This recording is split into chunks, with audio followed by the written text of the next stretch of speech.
안녕하세요. 오늘은 자칭 테슬라 전문가를 모시고 자세한 이야기를 여쭤보고자 테슬라 기업 파헤치기 주제를 진행해 보려고 합니다. 자기소개 간단하게 해주실 수 있으실까요? 한국 변호사이고 회사에서 열심히 일하고 있는 직장인. 변호사인데 본인의 그 주 주 업무. 분야는 무엇이지요? 어쩌다 보니까 주 업무가 이제 리걸 테크 쪽이 돼가지고 생성형 AI를 활용하는 법무 AI 개발, 그리고 그 뒷단에서 이제 데이터베이스를 구축하기 위한 업무관리 시스템 이런 프로젝트들을 지금 수행하고 있습니다. 네, 그래서 IT 분야에 대해서 그래도 일반적인 부분보다는 조금 더 알고 계시다라고 표현해 주실 수 있으신 걸까요? 그렇죠. 백그라운드는 이제 법대를 나오긴 했지만 어렸을 때부터 시작된 이 경력이 업이 된 지금 상황입니다. 네, 그리고 또 자동차도 매우 좋아하시잖아요. 그쵸. 차야 웬만한 남자라면 다들 좋아하니까. 네, 그래서 이번에 테슬라를 구매하시면서 이 기업에 대한 확신이 드셨다라고 말씀을 해주셨는데 그 이유도 설명해 주실 수 있으실까요? 테슬라라는 기업은 이제 여러 ESG 측면에서 제가 업무를 하면서 찾아봤을 때 ESG에서는 거의 빵점에 가까운 회사입니다. 그 오너의 독재가 횡행하고 있는 그런 회사이기 때문에 그 오너 리스크가 굉장히 큰 회사이고, 반대로 그 오너의 능력도 엄청나기 때문에 오너의 능력에 의지하는 면도 굉장히 큰 회사입니다. 이것도 어떻게 보면 오너 리스크예요. 왜냐면 오너가 갑자기 사라지면 회사가 무너진다는 얘기입니다. 그래서 이런 회사에 장기 투자를 한다는 거는 바람직하지 않다고 저는 생각을 하지만, 어쨌든 테슬라라는 회사 그리고 그 오너가 보여주고 있는 어떤 이 사회에 미치는 파급력이 지금 굉장히 큰 상황이기 때문에 존경할 수밖에 없다고 생각하고요. 그래서 아주 옛날부터 테슬라는 여러 자동차 유튜버 분들이 워낙에 잘 소개를 해주고 있고 해줬기 때문에 저도 그걸 통해서 이제 간접적으로 보고 생각하고 하는 건데, 일단 테슬라라는 차는 이 설계의 개념이 처음부터 다른 기존의 레거시 자동차 회사들과 달랐기 때문에 겉보기에는 다 비슷해 보여도 그 안에 설계는 완전히 다르다. 그 설계 다르다는 거는 이제 그 하드웨어적인 측면도 아주 전문가들은 알고 있는 아주 약간의 차이들 설계도 있지만, 애초에 배터리를 장착한 전기차에 맞춰서 바퀴 부분이나 휠 부분이나 그 다음에 밑에 바닥 부분이나 전체적인 프레임이나 이런 거를 최적화를 시켰다고 합니다. 거기에서 이제 기존의 레거시 차들과는 많은 차이가 있었고, 초기에는 지금 이제 다른 레거시 차들도 전용 플랫폼을 출시하면서 많이 비슷해지긴 했지만 아무튼 그런 게 있었고, 그리고 소프트웨어 측면에서는 지금도 완전히 다릅니다. 지금도 이제 레거시 차들은 따라올 수가 없고, 그나마 테슬라를 이제 사례로 삼아서 이제 생겨난 중국의 신예 전기차 업체들이 테슬라를 완전히 모방을 하고 있기 때문에 비슷한 구조로 가고 있을 거고, 제가 알기로는 가장 큰 차이는 이제 테슬라는 차 안에 모든 걸 컨트롤하는 PC가 있고, 그 PC가 이제 두 개의 칩으로 이렇게 구성이 된 걸로 알고 있고, 그 칩들이 이제 초기 거는 성능이 그때 당시 최신이었지만 지금은 많이 낮아져서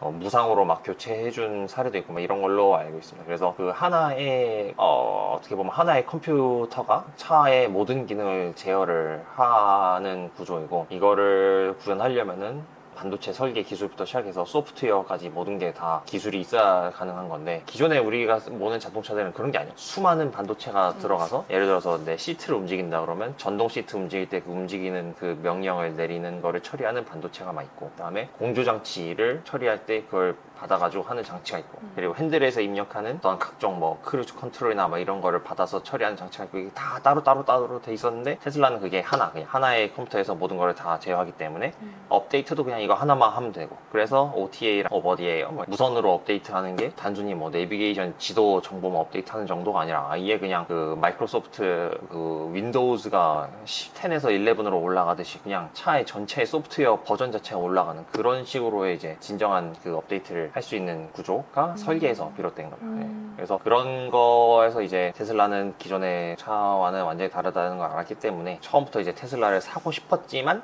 처음에 출시됐을 때는 아직 그 기본적인 자동차로서의 기존의 차들이 갖추고 있던 자질, 예를 들면 단차라든지 아니면 도장면의 어떤 균일한 도장 품질이라든지 이런 게 미국에서 생산한 거는 아주 저열한 수준이었기 때문에 그때는 안 샀죠. 미국에서 생산한 거 맞아요? 중국에서 생산한 거? 이제 한국에 들어오는 거는 중국의 테슬라 공장이 다 지어지고 나서부터는 중국 거가 한국으로 바로 오고 있고, 그 전에는 미국에서 생산한 게 왔었는데 그 미국에서 생산한 것들이 이제 한국에 배 타고 넘어와서 이제 한국의 그 자동차 유튜버들이나 뭐 얼리 어댑터들이 가서 봤을 때는 진짜 약간 놀라운 수준의 품질을 가지고 있었지만 근데 그거는 이제 테슬라가 그 대량 생산 체계를 성공한 지 얼마 안 됐는데 그때 당시에 초기 이슈였고 지금은 뭐 미국에서 생산되는 것도 크게 문제 없는 걸로 알고 네. 있습니다. 어쨌든 이제 그래서 내연기관의 시대에서 전기차의 시대로 넘어가는 이 과도기에 있는데 그러면은 많은 것들이 바뀔 것 같아요. 아까 말씀드렸듯이 반도체가 다 각각의 설계되었던 거에 반해서 이제 전체적인 반도체 하나, 컴퓨터 하나가 전체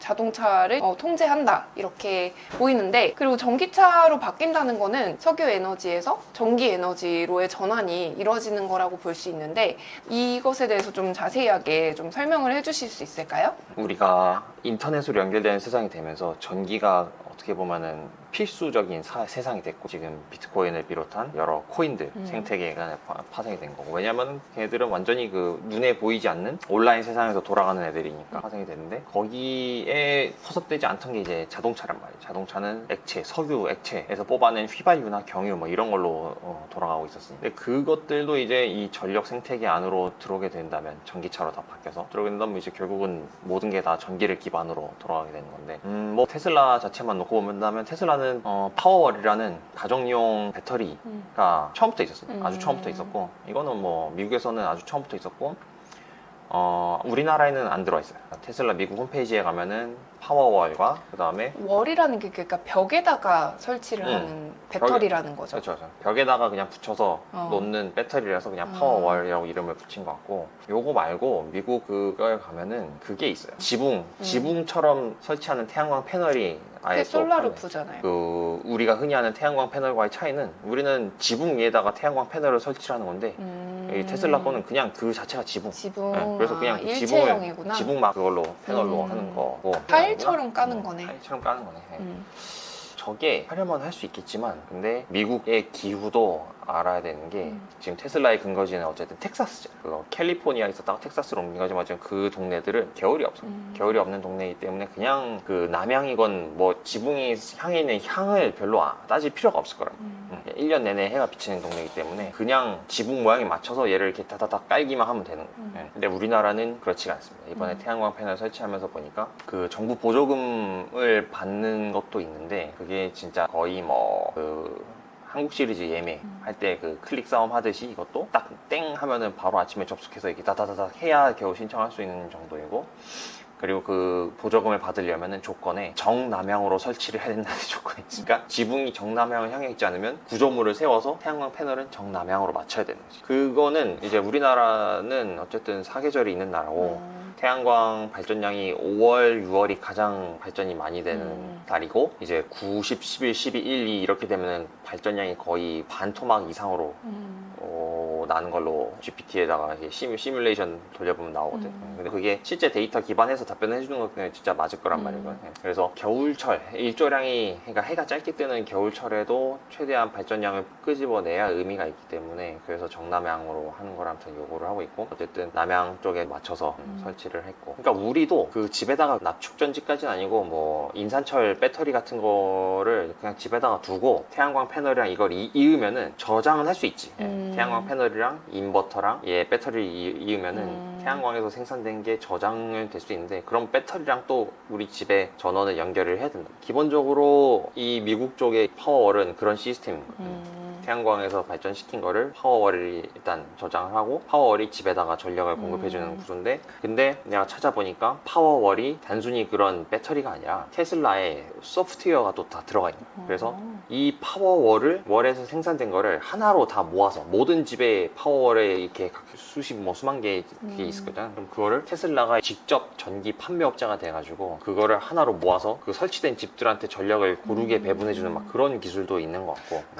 나는 그렇게 생각해요. 되게 커다란 보조 배터리 같은 거다라고 생각을 했는데 기본적으로 맞지. 커다란 보조 배터리인데 거기에다가 이제 소프트웨어 기능까지 들어가서 또 배급도 해준다는 말인 거잖아. 근데 이 전력 배분 소프트웨어가 굉장히 만들기 어려운 소프트웨어예요. 이게 뭐랑도 관련이 있을 거냐면은 그 자동차, 전기차에 들어가는 BMS 배터리 매니지먼트 시스템 그 소프트웨어랑 결국 연관이 있을 거란 말이에요. 분명히 배터리 용량이 똑같이 차 하나에 70kWh가 들어간다고 해도 주행 가는 거리는 회사마다 다 다른 이유는 배터리 관리 소프트웨어 기술의 차이에 기반하는 거예요. 그래서 테슬라는 비교해보면은 유사한 용량의 배터리를 가지고 있음에도 불구하고 주행거리가 더 길단 말이죠. 그거는 하여튼 배터리 그 소프트웨어인데 요 ESS는 것보다 더 큰 단위의 배터리 소프트웨어 기술이 있는 거고, 그래서 지금 미국 ESS에서 시장 점유율 1위는 그냥 테슬라, 엄청난 격차로 테슬라가 1위고 몇 개 이제 뭐 업체들이 있는데, 어쨌든 텍사스에서 그래서 가상 발전소 사업을 시범 사업을 2023년 9월부터 진행 중이라고 합니다.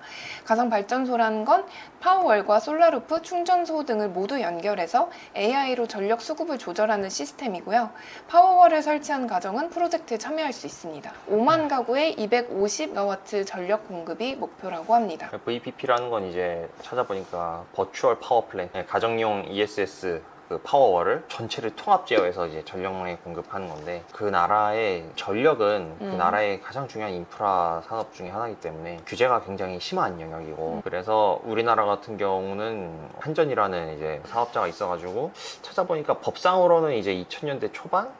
초중반에 전기 판매 사업자가 이제 한전으로 원래 독점이 돼 있었다가 법상으로는 풀렸는데 다른 사업자가 들어올 수가 없어서 아직도 사실상 한전이 독점을 하고 있는 구조인데, 미국은 찾아보니까 주마다 이게 상황이 달라서 처음에 테슬라가 있었던 캘리포니아는 독점적인 몇 개의 전기 판매 사업자가 있는 것 같고, 테슬라는 거기랑 계약을 해가지고 전력을 판매를 하고 그 판매하고 남은 돈을 파워월을 가지고 있는 고객한테 인센티브로 지급을 하는 구조인 것 같고, 텍사스에서는 아예 그 전기 판매 사업자로 테슬라가 등록이 돼서 테슬라 일렉트릭이라는 브랜드로 전기 요금 플랜 자체를 출시를 해가지고 지금 전기 사업을 하고 있다고 나오네요. 앞으로 뭐 결국 우리가 관심 있는 거는 우리가 돈을 벌 수 있냐 없냐를 판단하는 거잖아요. 그러면은 테슬라의 주식이 뭐 더 오를 거냐 어떻게 될 거냐, 테슬라가 지금 영위하고 있는 사업들이 앞으로 유망하냐 뭐 이런 거를 봐야 될 건데, 제가 봤을 때는 뭐 약간 엄청나게